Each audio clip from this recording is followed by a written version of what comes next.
Don మీడియాకు స్వాగతం. America అధ్యక్షుడు ట్రంప్ సంచలన నిర్ణయం.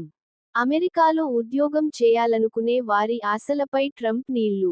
H-1B లాటరీ పద్ధతి ఎత్తివేత. ఇక నుండి H-1B వీసా దరఖాస్తుదారుడు $1,00,000 ఫీజు చెల్లించాలి. $1,00,000 అంటే దాదాపుగా 89 లక్షలు రూపాయలు. ఈ నెల 21 అర్ధరాత్రి నుండి ఆంక్షలు అమలు.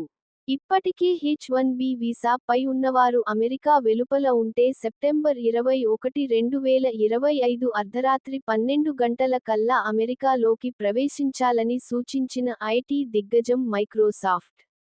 ట్రంప్ నిర్ణయం పై రగిలిపోతున్న ఐటీ ఉద్యోగులు. న్యాయస్థానాలను ఆశ్రయించే యోచన. విశ్వసనీయ వార్తల సమాహారమే మన డాన్ మీడియా. మరిన్ని వార్తల కోసం మన డాన్ మీడియా ఛానల్ను లైక్ చేయండి, షేర్ చేయండి, సబ్స్క్రైబ్ చేయండి. మరికొందరితో చేయించండి. ధన్యవాదములు.